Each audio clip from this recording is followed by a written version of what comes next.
ആരെങ്കിലും ഉണ്ടോ? എൻ്റെ ഈ ഇരിപ്പ് കണ്ടിട്ടാണോ നിങ്ങൾ ചിന്തിക്കുന്നതെന്നുണ്ടെങ്കിൽ നമ്മളെല്ലാവരും ഇപ്പോൾ ഈ ഇരിപ്പ് ഇരിക്കേണ്ട അവസ്ഥയാണ്. കഷ്ടം, അത്രയേ പറയാൻ പറ്റുള്ളൂ.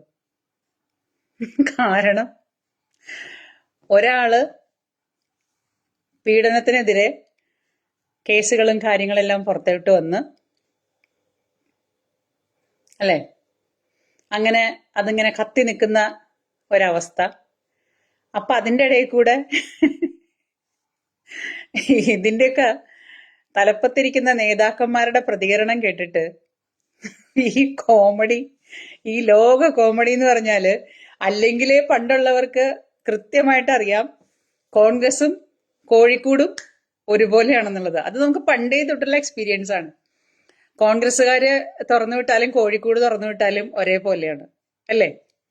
അത് അനുഭവമാണ് ഗുരു, നമ്മളെല്ലാവരും കണ്ടിട്ടുണ്ട്. അപ്പൊ അതിന്റെ കൂടെ എനിക്ക് ചിരി അടക്കാൻ പറ്റുന്നില്ല ഇന്ന് സതീശന്റെ പ്രതികരണം കേട്ടിട്ട്. എങ്ങനെ ചിരിക്കാതിരിക്കും? മാർക്സിസ്റ്റുകാരെ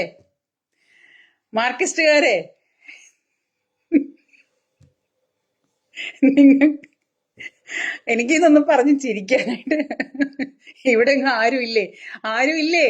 എവിടെ പോയി എല്ലാവരും? ഒന്ന് വരൂ. എല്ലാവരും അത്തത്തിന്റെ ഹാങ് ഓവറിലാണോ? അപ്പൊ ഈ പറയുന്നത് സതീശൻ പറയാണ്, എന്ത്, മാർക്സിസ്റ്റുകാരെ കൂടുതൽ കളിക്കണ്ട. ഓരോരുത്തർ വന്നു തുടങ്ങി. കൂടുതൽ കളിക്കണ്ട. എന്താണ് ഈ പറയുന്നത്? അതായത് ഞാൻ ഡിഗ്രി പാസ്സായപ്പോ നിങ്ങൾ PG പാസ്സായെന്നോ, അല്ലെങ്കിൽ ഞാൻ PhD എടുത്തപ്പോ നിങ്ങള് പിന്നെ മാസ്റ്റർ ബിരുദം എടുത്തത്, ഇതൊന്നുമല്ല വിഷയം. പകരത്തിന് പകരം പറയാനായിട്ട് നമുക്ക് കുറച്ച് എന്താ പറയാ, സംസ്കാരത്തോട് കൂടിയിട്ടുള്ള വിഷയങ്ങളോ, അല്ലെങ്കിൽ നമ്മൾ എവിടെയെങ്കിലും ഫുട്ബോൾ കളിച്ച് ജയിച്ചതോ, അല്ലെങ്കിൽ നമ്മൾ ഏതെങ്കിലും മത്സരത്തിൽ ജയിച്ചതൊക്കെയാണ് അങ്ങോട്ടും ഇങ്ങോട്ടും പകരത്തിന് പകരം പറയുന്നതെന്നുണ്ടെങ്കിൽ ഒരു ഒരു നേരം പോക്കുണ്ട്. ഇത് സതീശൻ സാറ് പറയാണ്, മാർക്സിസ്റ്റുകാരെ നിങ്ങൾ കൂടുതൽ കളിക്കണ്ട. എന്താണ് നിങ്ങളെല്ലാവരും ഇന്ന് അത്തമായിട്ട് നല്ല കോമഡി ആയിരിക്കും എല്ലാവർക്കും. ഞാനിപ്പോ കുറച്ചു മുമ്പ് നമ്മുടെ സതീശൻ സാറിന്റെ ഒരു വീഡിയോ കണ്ടിട്ടാണ് എനിക്ക് ഈ ചിരി അടക്കാൻ പറ്റാത്തത്. അപ്പൊ മാർക്സിസ്റ്റുകാരെ വെല്ലുവിളിക്കാണ്. എന്ത് വിഷയത്തില്? പെണ്ണ് വിഷയത്തില്. നിങ്ങളത്ര മോശക്കാരൊന്നല്ല. അപ്പോ എന്തായാലും ഈ പറയുന്ന വീഡിയോസ് ഒക്കെ പ്രതീക്ഷിച്ചിരിക്കുന്ന കൂട്ടുകാർക്ക് ഇനി ഇവിടുന്ന് അങ്ങോട്ട് നല്ല ചാകരയായിരിക്കും. കാരണം സതീശൻ സാർ എങ്ങനെയാണ് പറഞ്ഞിട്ടുള്ളത്? ഷാജി തമ്പി നമസ്തേ.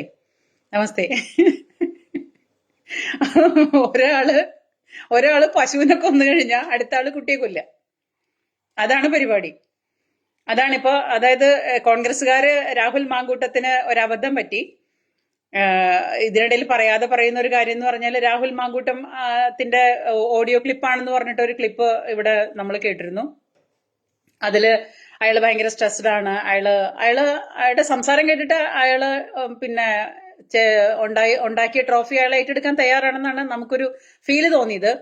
പക്ഷെ ഈ ഒരു സ്ഥലത്ത് മാത്രമല്ല ട്രോഫി ഉള്ളത്, ഒരുപാട് സ്ഥലത്ത് ട്രോഫി ഉണ്ടെന്ന് തോന്നുന്നു. അതുകൊണ്ട് അദ്ദേഹം ആകെ കൺഫ്യൂഷനിലാണ്.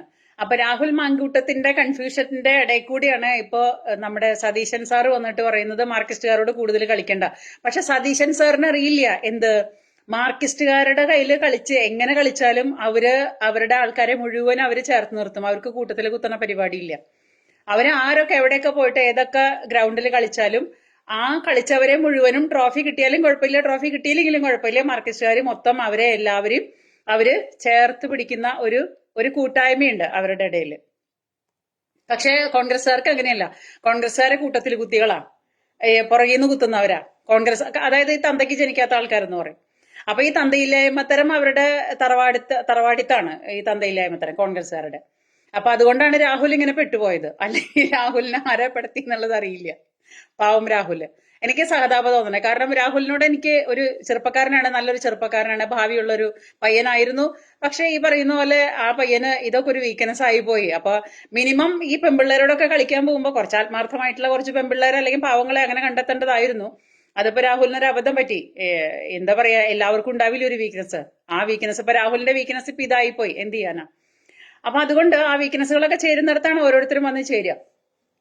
അപ്പൊ അങ്ങനെ സതീശൻ എങ്ങനെ ഇവരെ വെല്ലുവിളിച്ചാലും, മാർക്സിസ്റ്റുകാരെ വെല്ലുവിളിച്ചാലും സതീശനും കൂട്ടുകാരും അല്ലെങ്കിൽ കോൺഗ്രസ്സുകാരും മനസ്സിലാക്കാത്ത വേറൊരു രഹസ്യമുണ്ട് മാർക്സിസ്റ്റുകാർക്ക്. അവരുടെ കയ്യില് ഈ പറയുന്ന തീവ്രത അളക്കുന്ന ഒരു മെഷീൻ ഉണ്ട്. അവര് എത്ര എത്ര തീവ്രതയില് പീഡനം വന്നു, എത്ര തീവ്രതയിൽ പീഡിപ്പിച്ചു, അത് തന്നെ എത്ര ഇഞ്ച് നീളം ഉണ്ടായിരുന്നു, എത്ര കനുണ്ടായിരുന്നു എന്നുള്ളത് അളക്കാനുള്ള മെഷീൻ അവരുടെ കയ്യിലുണ്ട്. അത് ഈ കോൺഗ്രസ്സുകാർക്ക് വേണമെങ്കിൽ ഒന്ന് ശ്രമിച്ചാൽ അവർക്ക് ചിലപ്പോൾ മേടിക്കാൻ പറ്റുമായിരിക്കും. കാരണം ഇതിന്റെ ഹെഡ് ഓഫീസ് അല്ലേ കോൺഗ്രസ്.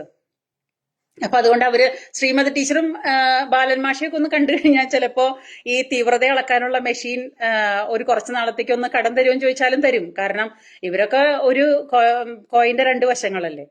അപ്പൊ അതുകൊണ്ട് ഒന്ന് കുറച്ച് നാളത്തേക്ക് ഒന്ന് അഡ്ജസ്റ്റ് ചെയ്യാനായിട്ട്, അല്ലെങ്കിൽ ഒന്ന് പഠിപ്പിച്ചു തരാം. ശ്രീമതി ടീച്ചർ ഈ തീവ്രത അളക്കാനായിട്ട് പിന്നെ ഭയങ്കര വൈഭവം ഉള്ള ആളാണ്. കാരണം എന്താ വെച്ചാൽ ശ്രീമതി ടീച്ചർക്ക് ഒരുപാട് എക്സ്പീരിയൻസ് ഉണ്ട്. ഇത്രയും കാലത്തിനിടയ്ക്ക് പല ആൾക്കാരുടെയും തീവ്രത അളന്നിട്ടും പിന്നെ അതിന്റെ സ്കെയില്, ഈ റിച്ച സ്കെയില് വെച്ചിട്ട് ഈ നമ്മുടെ എന്താ പറയാ ഭൂകമ്പം അളക്കില്ലേ, അപ്പോ ആ റിച്ച സ്കെയിലില് ഭൂകമ്പം ഇത്ര, ഭൂമികുലുക്കം ഇത്ര രേഖപ്പെടുത്തി എന്ന് പറയുന്ന പോലെ ശ്രീമതി ടീച്ചറുടെ കയ്യില് ഈ പറയുന്ന തീവ്രത അളക്കാനുള്ള എത്ര റിച്ച സ്കെയിൽ, ആ സ്കെയിലുണ്ട് ശ്രീമതി ടീച്ചറുടെ കയ്യില്. അപ്പൊ അത് വെച്ചിട്ട് അവർ അളന്നിട്ട് തീവ്രതയുടെ പീഡനത്തിന്റെ തീവ്രത അവര് രേഖപ്പെടുത്തും. അതിന് ബാലമാഷം കൂടി ഉണ്ടെന്നുണ്ടെങ്കിൽ അത് നല്ലൊരു കോമ്പിനേഷനാണ്. പിന്നെ എന്താ വെച്ചാൽ ശ്രീമതി ടീച്ചർക്കും നല്ല സ്വന്തമായിട്ടുള്ള അത്രയും പ്രായമായ ആളല്ലേ. അപ്പൊ അവരുടെ ഇതേവരേക്കുള്ള ഈ പാർട്ടി ഓഫീസുകളിൽ മാറി നടന്നും കിടന്നും ഒക്കെ പരിചയമുള്ള ശ്രീമതി ടീച്ചർക്ക് ഈ ഒരു സംഗതിയിൽ എക്സ്പീരിയൻസ് ഇല്ലെങ്കിൽ പിന്നെ വേറെ ആർക്കാ ഉണ്ടാവുക. കാരണം ശ്രീമതി ടീച്ചർ തന്നെ പറഞ്ഞിട്ടുണ്ട് പണ്ട്, എന്ത് ഈ ഹിന്ദു സ്ത്രീകളൊക്കെ കുളിച്ച് ഈറിനോട് കൂടിയിട്ട് അമ്പലത്തിലേക്ക് പോകുന്നത് തിരുമേനിയുടെ കൂടെ കിടക്കാനാണ്. അപ്പൊ അത് എപ്പോഴും നമ്മളെപ്പോഴും ഓരോ കാര്യങ്ങൾ പറയുമ്പോൾ നമ്മുടെ എക്സ്പീരിയൻസ് കൊണ്ടല്ലേ പറയാ. അപ്പൊ ശ്രീമതി ടീച്ചർക്ക് ഈ പാർട്ടി ഓഫീസിലേക്ക് പോകുന്നത് ഈ പരിപാടിക്കാണെന്നുള്ളത് കൃത്യമായിട്ട് അത് മനസ്സിലായല്ലോ. അപ്പൊ അതിന്റെ വെളിച്ചത്തിലാണ് ശ്രീമതി ടീച്ചർ ഇപ്പോ ഈ തീവ്രത അളക്കുന്ന മെഷീനും കൊണ്ട് നടക്കുന്നത്. ആ എക്സ്പീരിയൻസ് ഉള്ള ആളാണ് ടീച്ചർ. അപ്പൊ ടീച്ചറുടെ വാക്കുകളും അവരുടെ പ്രവർത്തികളൊന്നും നമ്മൾ മുഖവിലേക്ക് എടുക്കാതെ പോകരുത്. അപ്പോ ആ തീവ്രത അളക്കുന്ന സംഗതി ഒന്ന് സതീശനോ അല്ലെങ്കിൽ ഈ പറയുന്ന മാങ്കൂട്ടത്തിനൊക്കെ ഒന്ന് കൊടുക്കുകയാണെന്നുണ്ടെങ്കിൽ സതീശനും രമേശ് ചെന്നിത്തലയൊക്കെ കൂടിയിട്ട് ഈ രാഹുൽ മാങ്കൂട്ടം ചെയ്തിട്ടുള്ളതിന്റെ ആ തീവ്രതയൊക്കെ ഒന്ന് അളന്ന് തിട്ടപ്പെടുത്തി ആരിലാണ് കൂടുതൽ തീവ്രത വന്നത്. I am very sorry to say, പറയാതിരിക്കാൻ പറ്റില്ല. ഫുൾ കോമഡിയാണ് ഇന്നത്തെ നമ്മുടെ രാഷ്ട്രീയ പാർട്ടികള്, ഫുൾ കോമഡിയാണ്. അപ്പൊ ഇതിലൊന്നും പെടാതെ മാറി നിൽക്കുന്ന ഒരു ടീമുണ്ട്. എന്നാ അവരെ എന്തുകൊണ്ട് ഞാൻ വിമർശിക്കുന്നില്ല എന്ന് ചോദിച്ചു കഴിഞ്ഞാൽ അവർക്കും ഞാൻ പറയുന്നുണ്ട്. കാരണം എന്താ വെച്ചാൽ ഈ ഒരു കാര്യത്തില് ഞങ്ങൾ എല്ലാവരും ചേട്ടനനിയന്മാരാ. അതിൽ BJP ആണെങ്കിലും കോൺഗ്രസ് ആണെങ്കിലും കമ്മ്യൂണിസ്റ്റ് ആണെങ്കിലും ശരി, ഈ മൂന്ന് കൂട്ടരും ഈ ഒരു കാര്യത്തില് ചേട്ടനനിയന്മാരാണ്. ഒരു കുറവുമില്ല. പിന്നെ ഞങ്ങൾ ഭയങ്കര വിശുദ്ധരാണെന്ന് പറഞ്ഞിട്ട് അങ്ങനെ മാറി നിൽക്കൊന്നും വേണ്ട.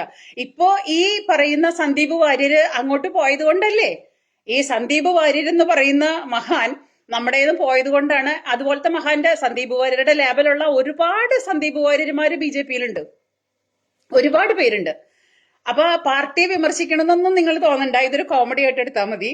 ഞാനൊരു പാർട്ടിയെ വിമർശിക്കാൻ ആളല്ല.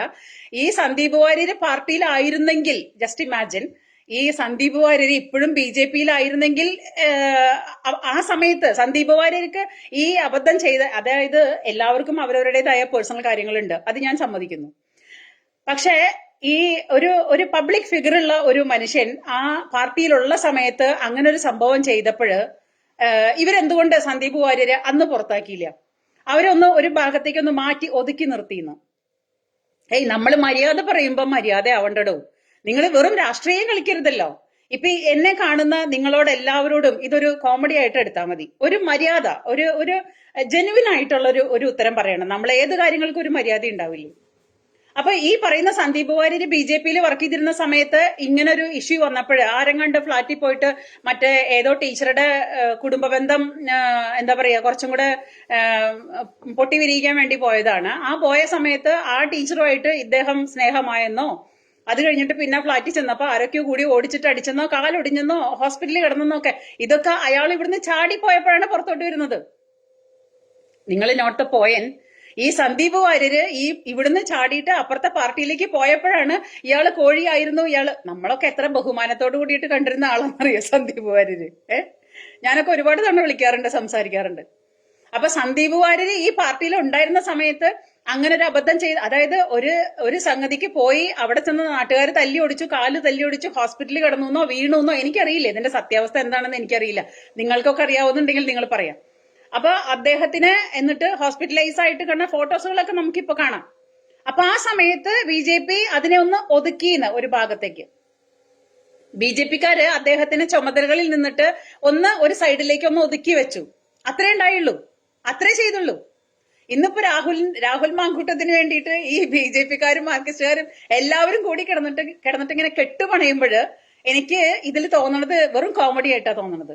ആരുടെ ഭാഗത്താണ്? ഇപ്പൊ നമ്മുടെ യേശുക്രിസ്തു പറയില്ലേ, നിങ്ങളിൽ തെറ്റ് ചെയ്യാത്തവർ കല്ലെറിയട്ടെ, നിങ്ങളിൽ തെറ്റ് ചെയ്യാത്തവർ കല്ലെറിയട്ടെ എന്ന് പറഞ്ഞപ്പോ ഒരാളും ഉണ്ടായിരുന്നില്ല കല്ലെറിയാനായിട്ട്.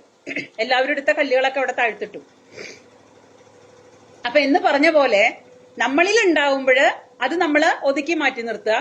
ഈ പറയുന്ന ഘോരം വന്നിരുന്നിട്ട് ഇങ്ങനെ പബ്ലിക്കിന്റെ മുന്നിലും മീഡിയയുടെ മുന്നിലും മറ്റുള്ള സ്ഥലങ്ങളിലും വന്നിരുന്നിട്ട് ഈ നേതാക്കന്മാര് പ്രസംഗിക്കുമ്പോ അത് BJP നേതാക്കന്മാരായാലും കോൺഗ്രസ് നേതാക്കന്മാരായാലും കമ്മ്യൂണിസ്റ്റിന്റെ നേതാക്കന്മാരായാലും അവരവരുടെ ഇടയിലുള്ള പുഴുക്കുത്തുകളെ മനസ്സിലാക്കണം. ഇന്നിപ്പോ നിങ്ങളുടെ ഇടയിലെ പുഴുക്കുത്ത് അപ്പുറത്തോട്ട് മാറിയത് കൊണ്ട് നിങ്ങൾക്ക് മാന്യനായിട്ട് വേഷം കെട്ടാം. പക്ഷെ ഇതുപോലത്തെ പുഴുക്കുത്തുകൾ ഒരുപാടുണ്ടല്ലോ, ഇപ്പോഴും ഉണ്ടല്ലോ. അത് തിരിച്ചറിയണ്ടേ? അതിനെതിരെ ഇപ്പൊ ആലോചിച്ച് നോക്കി, കുറച്ചു കാലങ്ങൾക്ക് മുമ്പാണ് BJP ഉണ്ടായിരുന്ന ഒരു മിനി നമ്പ്യാര് ഇതിനകത്ത് അവരുടെ ഭർത്താവിനെ വെടിവെച്ച് കൊല്ലാൻ കാരണക്കാരിയായത് അവരാണെന്നാണ് പറയുന്നത്. അവരുടെ വേറെ ഏതോ ഒരു പ്രേമം. ആ മിനി നമ്പ്യാര് പ്രേമിക്കാൻ തുടങ്ങിയിട്ട് ആ മനുഷ്യൻ മരിച്ചു. ആ രാധാകൃഷ്ണൻ എന്ന് പറയുന്ന വ്യക്തി വളരെ ശുദ്ധനായിരുന്നു, അയാൾ നല്ലൊരു മനുഷ്യനായിരുന്നു, അയാൾ നല്ലൊരു വ്യക്തിയായിരുന്നു, അയാൾ പാർട്ടിയുടെ ചുമതലയുള്ളവനായിരുന്നു. ഈ മിനി നമ്പ്യാരും ചുമതലയുള്ളവളായിരുന്നു. ഐ ഡോണ്ട് നോ, എനിക്കറിയില്ല. ഇത് വിമർശനമായിട്ടല്ല കരുതേണ്ടത്, നിങ്ങൾ ഇതിനെ യാഥാർത്ഥ്യമായിട്ട് മനസ്സിലാക്കണം.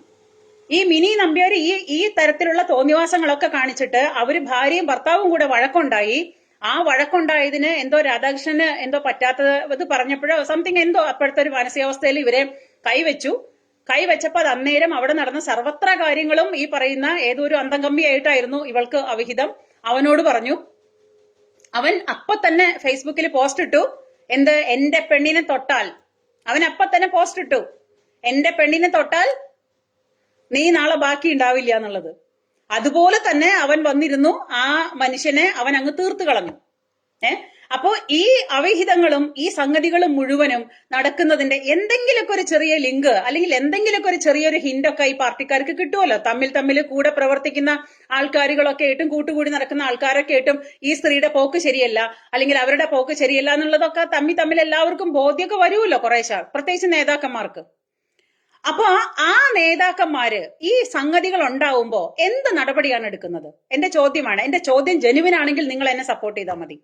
അത് BJPക്കാരിയാവട്ടെ അല്ലെങ്കിൽ മാർക്സിസ്റ്റുകാരാവട്ടെ അല്ലെങ്കിൽ കോൺഗ്രസ്സുകാരാവട്ടെ, നിങ്ങളുടെ ഇടയിൽ ഉണ്ടാവുന്ന ഈ സംഗതികൾ ഒരൊറ്റ ദിവസം കൊണ്ട് രാഹുൽ മാങ്കൂട്ടം പോയിട്ട് അവർക്ക് വയറ്റിലുണ്ടാക്കിയതല്ല.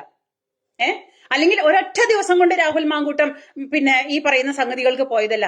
ഇതൊക്കെ കുറേശ്ശെ അവിടെ ഇവിടെയൊക്കെ നടക്കുന്നത് എല്ലാവർക്കും അറിയാമായിരുന്നല്ലോ. ഇതൊക്കെ അറിയുമ്പോ നിങ്ങളുടെ കൂട്ടത്തിലുള്ള നേതാക്കന്മാരും നിങ്ങളുടെ കൂട്ടത്തിലുള്ള ആൾക്കാരൊക്കെ എന്ത് നടപടിയാണ് എടുക്കുന്നത്? ഈ നടപടി എടുത്തു കഴിഞ്ഞതിന് ശേഷം ഒരു മനുഷ്യന്റെ ജീവനാണ് പോയത്. രാധാകൃഷ്ണൻ എന്ന് പറയുന്ന ഒരു മനുഷ്യന്റെ ജീവന് പച്ചയ്ക്ക് വെടിവെച്ചങ്ങ് കൊന്നു. ഒരു പ്രേമം, ഒരു അവിഹിതം, അത്രേ ഉണ്ടായുള്ളൂ. ഇതിനകത്ത് പ്രവർത്തിക്കുന്ന മനുഷ്യര് ഈ പറയുന്ന മിനി നമ്പ്യാരും ഈ രാധാകൃഷ്ണനും ഒക്കെ BJPയിൽ പ്രവർത്തിച്ചിരുന്ന ആൾക്കാരാണ്. എന്ത് നടപടിയാണ് എടുത്തത്? മിനി നമ്പ്യാർക്കെതിരെ എന്ത് നടപടി? ഇവര് എന്തോ കൈ രണ്ടും ഈ അന്തംകമ്മിയുടെ അവിഹിതം കൊണ്ട് നടക്കുന്ന അന്തംകമ്മിയുടെ കൈയും ഈ മിനി നമ്പ്യാരുടെ കൈയും കൂടെ കൂട്ടി വെച്ചിട്ട് ഫേസ്ബുക്കിൽ പോസ്റ്റ് ഇട്ടു എന്ന് പറഞ്ഞു. അപ്പോ ഇതൊക്കെ പാർട്ടിയിൽ പ്രവർത്തിക്കുന്ന മനുഷ്യര് ഇതൊക്കെ പബ്ലിക്കായിട്ട് ചെയ്യുമ്പോൾ ഈ പറയുന്ന നേതാക്കന്മാരും ഇവരൊക്കെ ഉറങ്ങുമായിരുന്നോ? സന്ദീപ് വാര്യർക്ക് അടി കൊണ്ടിട്ട് സന്ദീപ് വാര്യർ കാലൊടിഞ്ഞു കിടന്നു. ആരെങ്കിലും സന്ദീപ് വാര്യരെ പാർട്ടിയിൽ നിന്ന് പുറത്താക്കി എന്നുള്ളത് കണ്ടായിരുന്നോ?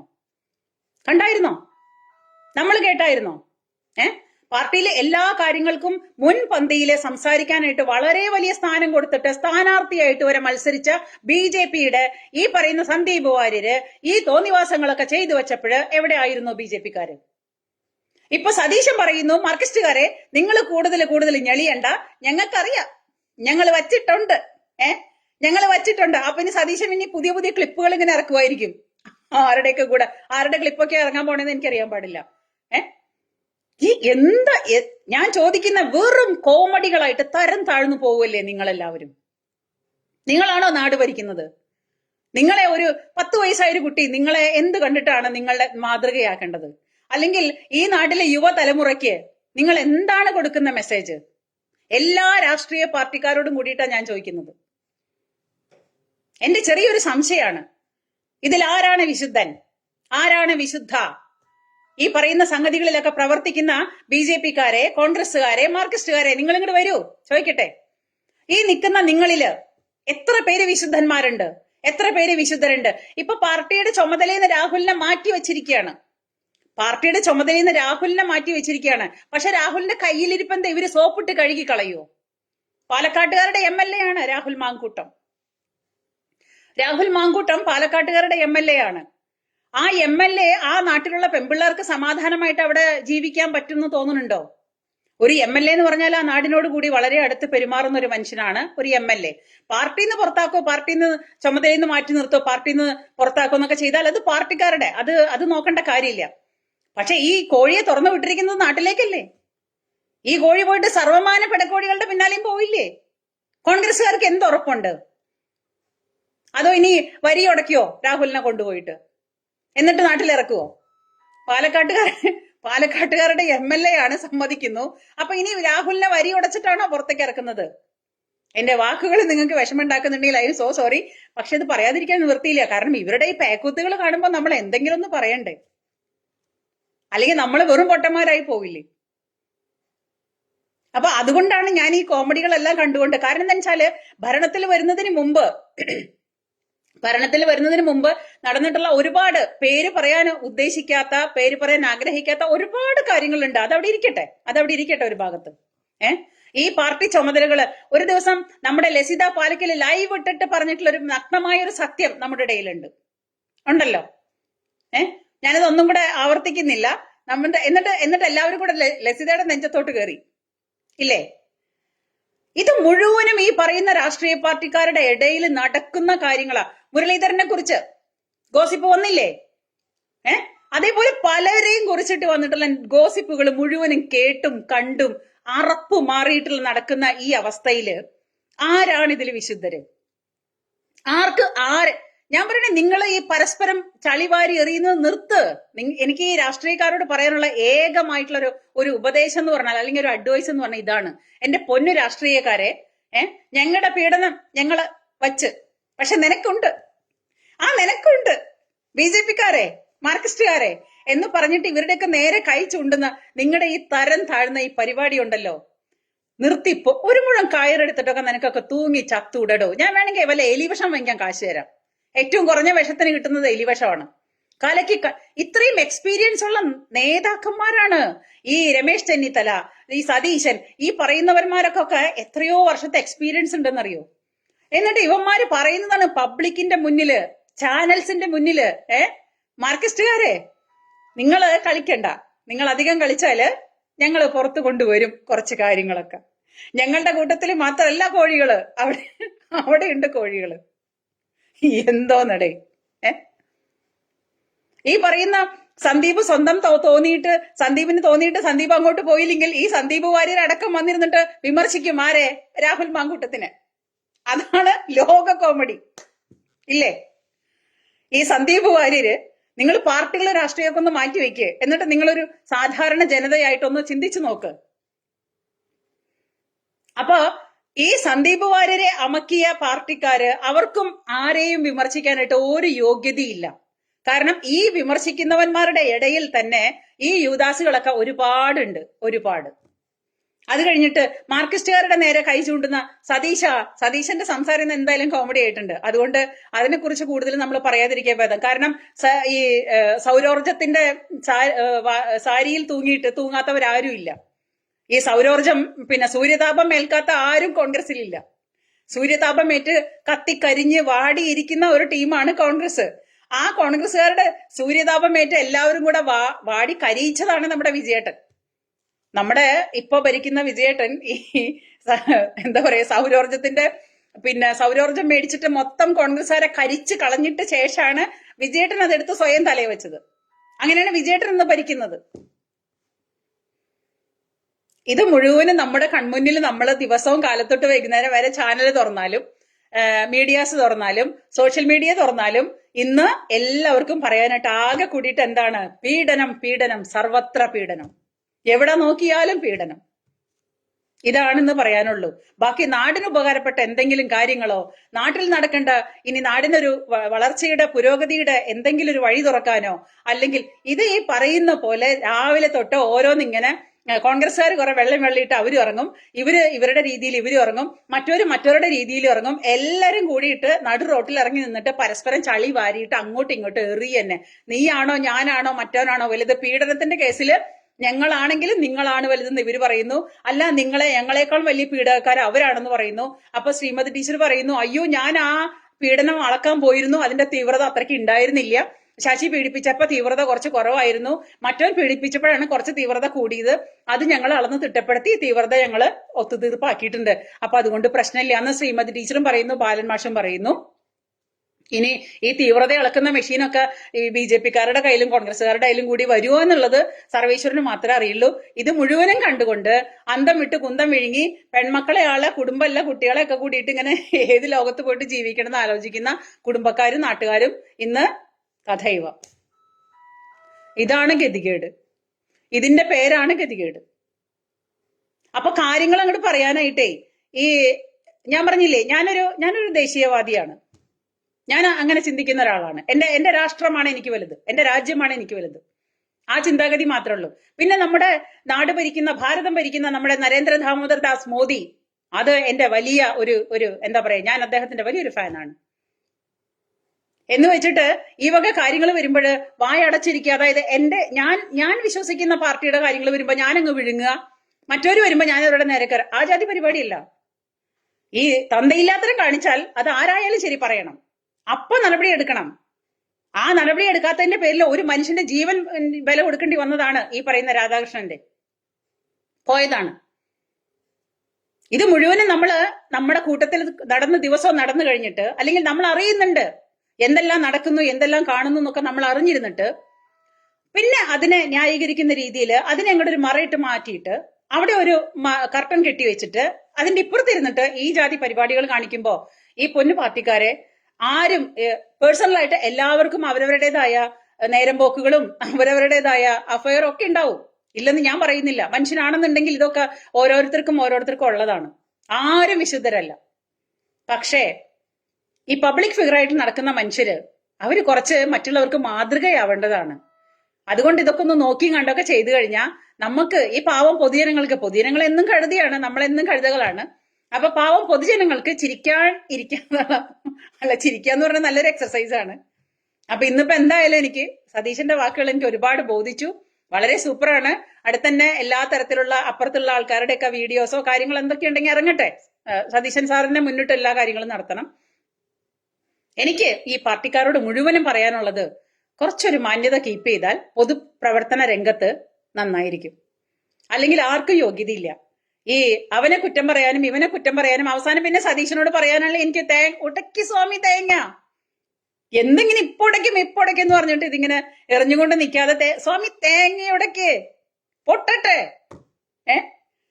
പാവം ഞങ്ങളെ പോലുള്ളവർക്കൂടെ നേരം പോക്കൊക്കെ വേണ്ടേ, ദിവസം നേരം വിളിച്ചേ. പിന്നെ ചാനലുകാർക്കാണെന്നുണ്ടെങ്കിൽ എന്താ പറയാ, ആർക്കും മെച്ചം. ഈ ചാനലിൽ ഇരുന്നിട്ട് പിന്നെ സംസാരിക്കുന്ന പിന്നെ അവരുടെ ആ ചാരിത്രം പറയാതിരിക്കുക ഭേദം. ഈ ചാനലിൽ ഇരുന്നിട്ട് ഇങ്ങനെ എന്താ പറയാ, ഞാനാണ് ഈ ലോകത്ത് ചാരിത്രം കണ്ടുപിടിച്ചതെന്ന് പറഞ്ഞ ചാരിത്രത്തിന്റെ ഹെഡ് ഓഫീസുകളാണ് ചാനലുകൾ മുഴുവനും ഇങ്ങനെ നിരന്നിരിക്കുന്നത്. പതിവ്രത രത്നങ്ങളാണ്. ആ പതിവ്രത രത്നങ്ങള് ഈ പറയുന്ന ഷാരി പ്രഭാകർ അടക്കം കുറച്ചു കാലം മുമ്പ് നമ്മൾ കണ്ട ഒരു സംഗതി, ഒരു ഫ്ലാറ്റിൽ പോയത്, ഡ്രസ്സ് മാറിയത്, അങ്ങോട്ട് പോകുമ്പോ ഒരു ഡ്രസ്സായിരുന്നു, ഇങ്ങോട്ട് വരുമ്പോ വേറെ ഡ്രസ്സായിരുന്നു. അതിനെക്കുറിച്ചൊന്നും ഞാൻ കൂടുതൽ പറയുന്നില്ല. അപ്പൊ ഇത് മുഴുവനും നമ്മുടെ കൺമുന്നിലുള്ള കാര്യങ്ങളാണ്. ഇതിനെ മുഴുവനും അമക്കി വെച്ചിട്ട് എന്റെ കഴിയുമ്പോ അതങ്ങ് കഴിഞ്ഞല്ലോ, നിങ്ങളുടെ അല്ലേ ഇപ്പൊ ഇന്ന്, അപ്പൊ ഞങ്ങൾ ഇന്ന് ആഘോഷിക്കുക. അപ്പൊ ഈ വിശുദ്ധത്തരം കൊണ്ടൊന്നും ആരും വരണ്ട. ഇതൊക്കെ കണ്ട് കണ്ട് കണ്ട് ഇനി ആദ്യം തൊട്ട് അവസാനം വരെയുള്ള സംഗതികൾ എടുത്തു കഴിഞ്ഞാലേ ഒരുപാടുണ്ട് ചിരിക്കാനായിട്ട്, ഒരുപാട്. അപ്പൊ അതുകൊണ്ട് സതീശൻ സാറങ്ങ് പെട്ടെന്ന് തേങ്ങ ഉടയ്ക്കൂ. എത്രയും വേഗം നിങ്ങളും ഒരു തീവ്രത അളക്കാനുള്ള മെഷീൻ സംഘടിപ്പിക്കൂ. മറ്റവരോടും BJP-കാരോടും എനിക്ക് അതന്നെ പറയാനുള്ളത്, ഒരു തീവ്രത അളക്കാനുള്ള ഒരു മെഷീൻ സംഘടിപ്പിച്ചു വെക്കൂ. എല്ലാവർക്കും ഉപകാരം വരും. എത്ര തീവ്രതയിലാണ് പീഡിപ്പിച്ചത്, പീഡനം നടന്നതെന്നുള്ള കാര്യങ്ങളൊക്കെ ഒന്ന് കൃത്യമായിട്ട് രേഖപ്പെടുത്തി അത് ജനങ്ങളെ ബോധ്യപ്പെടുത്തി കഴിഞ്ഞാൽ ജനങ്ങളും ഹാപ്പി ആവും. അപ്പൊ പിന്നെ ജനങ്ങളുടെ കണ്ണിൽ പൊടിയിടാനായിട്ട് വേറെ പ്രത്യേകിച്ച് ഒന്നും വേണ്ട. എന്റെ വീഡിയോ ഒരുപാട് നീണ്ടു പോകുന്നുണ്ട്, ഒരു കൊല്ലം മുഴുവൻ ഇരുന്ന് പറഞ്ഞാലും തീരില്ല. പക്ഷെ എന്നാലും ഞാൻ ഇടയ്ക്ക് വെച്ച് നിർത്തുകയാണ്. എല്ലാവർക്കും നന്ദി, നമസ്കാരം. Thank you.